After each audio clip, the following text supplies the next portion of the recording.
How we doing? DA, congratulations on the move to the morning. Very exciting. Thank you, man. Thank you. Thank you so much. How you doing? Good, I'm good. So let's start with the Mike Vrabel and the Bill Belichick chess game. Now, Belichick has pulled off the multiple penalty, draining clock outside of 5 minutes, and other coaches have been stymied and perplexed and bamboozled, and yet it was happening to him, and Belichick was going crazy. And I'm thinking to myself, what is Belichick arguing here? He does this to everyone else. Any insight on what he was so angry about? We asked him about it yesterday, and he gave a pretty horrific answer. And he said he was mad because of the explanation that he was given by the official. So, I mean, I think maybe he was just mad because Mike turned the tables on him. That's how I see it. I don't know how he could, as you mentioned, get upset with what's in the rule book, which he has used to his advantage, and that rule didn't change after it got some notoriety from what he did to Adam Gase earlier in the year. So I think it was more just frustration talking there. I was wondering if maybe he was trying to spook the officials into not allowing it, maybe try to stiff arm them or strong arm them, because I'm like, he can't be mad thinking that it's illegal because he does this all of the time. Yeah. So it was crazy to see him kind of unload like that. Yeah, I really do think it was frustration, because I don't recall that ever being pulled on him. So, for Mike Vrabel to kind of get it back on him, and I think if you go back to last year when they played during the regular season in that game, the Patriots did a little throwback pass to Brady, which he slipped and looked awkward and fell on his knee, and that may have led to the sprained MCL that he suffered in that game, although there was a play earlier that happened too. And then here it is a year later in the postseason, and again, he takes something from Belichick's playbook and zips him with it. Mike Giardi joins us from the NFL Network. You have been around this team for decades now, and there's always the series of questions that goes into who likes who has the final decision, who wants what. What is the most interesting question to you to be answered here in terms of where this thing unfolds this offseason? I mean, it's clearly Brady. We've never been here before. We've never had Tom Brady in the last year of his contract. When the news of the quote unquote extension happened in August, and it turned out to be basically a one-year deal with some added money and then the avoidable years. The big news out of that was him saying no franchise tag, no transition tag. That's that. So obviously now he enters a period where he has the ability, if he wants, at the end of the league year, to become a free agent for the first time. And I just know in talking to people around him that the lack of the multi-year extension that he thought was coming in each of the last 2 years, and then, of course, pile that on with the fact that he's continued to take the quote-unquote hometown discount. He feels like he deserves multi-years. He feels like he deserves market value. And I would say I don't see the Patriots doing either one of those things. So that'll be an incredible game of chicken. Are you really going to go somewhere else, DA? I think that's what they're going to say to him. Are you really going to go? You don't like being here during the OTAs. The last 2 years, we haven't made you do that. You say you like to fill up the bucket before you have to empty it during the season. Well, we give you more time to do that. Are you really going to go to pick a place, Los Angeles, and have to teach your offense to not only the players but the coaching staff to be there in OTAs to get on the same page with these guys because chemistry is so important to him? Are you really going to do that, or are you just going to say, you know what, push comes to shove, I can't go anywhere else.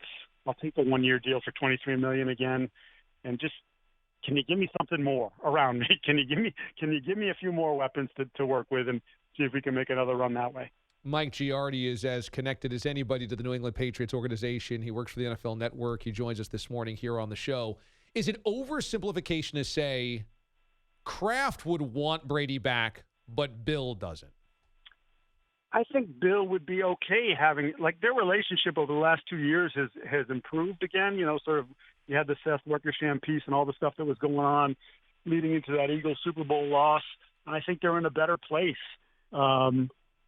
there's frustration from Tom's part that he feels like Bill didn't give him enough this year. But I would counter that and say to Tom, when they made it a priority, it didn't work for a bunch of different reasons. It was offering Adam Humphries more money in free agency and him staying committed to Tennessee. It was Cole Beasley. We want you. Nope, I don't want to play for you guys. I'm going to go to Buffalo, which, what he knows the reputation of Bill. Maybe he just decided this is the better thing for me.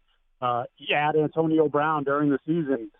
And we obviously know how that went and how it's continued to go since he has been set adrift by the Patriots. So it wasn't as if there wasn't an effort made to give him players. So I would say Bill would take him back, but I don't think Bill's, I think Bill is clearly in the mindset you're not the $35 million quarterback. So if you want to come back, we'll have you back, but we'll have you back at our price. And then, quote unquote, I can give you more help. I have more money to play with to do things not only during free agency and on the trade market, but even during the season when they've added players over the course of time. My question is, does Bill want to do that? What I mean by that is, my guess is Belichick still wants to coach a couple of more years beyond Brady. And let's say it's 3 years, 4 years. Does he want to go all in by spending money now to give Brady weapons now for one more year? Or does he want to always be judicious and build for the 2, the 3, the 4-year plan? Because if you bring back Brady, like you said, you've got to spend money on better weapons and better support, and that's got to come to fruition right now. Do you think he wants to do that?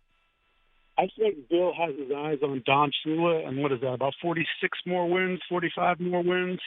So you still want to win now, but you still have to maintain, if he's going to do this, I think he's going to do this for another 4 years, 5 years. I think that's, his timetable sort of changed with having his sons on the staff and feeling like, the operation sometimes runs itself because it's been in place for so long that it's not as arduous for him as maybe it was in the beginning.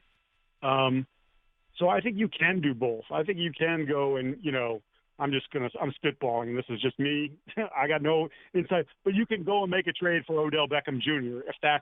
if you feel like he's the guy that can change things for you offensively, but you can still, you have multitude of picks. You can maybe, hey, he's not quite what you guys wanted, so we're not going to give you a 1 for him, but we'll give you a future 2 and 2 3s and whatever, so that you're not totally killing your draft and you're still continuing to, I think over the last couple of years with the number of picks that they've had, sort of stockpile young players. Now, whether those players actually pan out to be good ones, this draft, most of those guys didn't really play in this year's draft, so that remains to be seen. But I think it's doable. I think they have the infrastructure in place and some talent in place that they can sort of add young bodies, but also get some veteran talent to help out.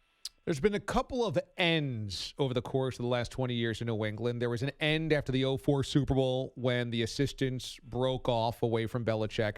There was an end, it felt like, in that Ravens playoff game, the Ray Rice game after the 2009 season. I was up there for that to cover that. And now there feels like another end. I personally feel like this feels more end-like than those two, only because of Brady's uncertainty and age. Do you feel like there's a different finality to this end of the season? I certainly do because of Brady, and I also think, you're looking at the possibility of I think if Josh McDaniels gets an offer, I think Josh is leaving. So someone who's been Belichick's right-hand man and, someone we've speculated when they convinced him not to go to Indianapolis and take that job a couple of years ago, that he was the coach in waiting. That sort of changes a lot. And there's also going to be some upheaval in the front office. Nick Caserio and his right-hand man, Monty Austinford, are both going to be free agents. And they tried to get Nick to resign during this year, and it didn't happen. So I think Nick wants to see what's out there, and he's been with Bill for a good long time now. And, someone that can challenge Bill, wait, are you sure you want to do that? Does that make sense? And I think he's one of those voices, much like Pioli was in the early years of this dynasty, able to sort of stand up to him a little bit and at least offer some resistance when he thinks something's not right. And that's not always been the case here. I think sometimes Bill's been a little bit unchecked, and that's not always a great thing. So I do feel like, and I think there are other pieces too. Devin McCourty said after the game he wants to keep playing, but he's a free agent, and I know the people down in Miami, Brian Flores, those guys, they love him, and they're trying to establish their own culture. And not only is McCourty still a very good player, but he's a culture guy. So there's a lot of change that could happen from management to the coaching staff, and then, of course, right on down to some of the guys that have been really, really important. Brady for 2 decades, McCourty for a decade. I mean, those are some big guys and important guys in the locker room. Mike Giardi joins us from the NFL Network. There's some sense that if Brady did say, hey, I need more money, I'm going to go to the Chargers, I'm going to go to Miami, I'm going to get more money, I'm finally going to cash in, that Robert Kraft would simply say, no, we cannot allow him to play in a different uniform. Fine. He called us on it. We're paying him more money, whatever it takes to keep him in this uniform. Do you think Kraft would extend himself that far to do whatever it takes to keep Brady? I think he'll extend himself to a certain level, but I just don't believe that they're going market value. If Tom comes back and says, hey, the Chargers are offering me $270, and it's all guaranteed, or 55 of it's guaranteed, I think he looks at him and says, Tom, we can't. We've never done that. We've never allocated that much money of our cap to one player. And as important as you are, and Belichick called him an icon yesterday in his press conference, I think Roberts sort of already has laid the groundwork for the notion that, we want him back, but it's got to be a mutual thing. It has to be something that's beneficial for both sides, and we're not going to just do it because it's going to benefit him and we get to save his quote-unquote legacy here, or whatever you want to say. In the comments to Peter King this morning, when Peter met with him prior to the game, Kraft, it was like, we hope and pray that he's back. We hope and pray that he's a Patriot, and if he's not a Patriot, that he retires. But we understand the possibility. He wanted to be free. That was his demand. He wanted to have control over his future, and we allowed that by not tagging him or allowing the tag to be written in the contract. So it's almost as if they're saying to you right now, look, we want him, but we want him to a certain reason and a certain financial place, and if he decides he wants to exceed that, well, then that's not on us. That's on him. And Bill using the word icon, I thought was notable, right? Doesn't it feel like the organization wants to publicly put out there that they respect him, that they love him, that they adore him, that they appreciate him, in case he leaves, because they're worried about looking like the bad guys if he leaves? I think absolutely. In fact, it was kind of funny when he said it.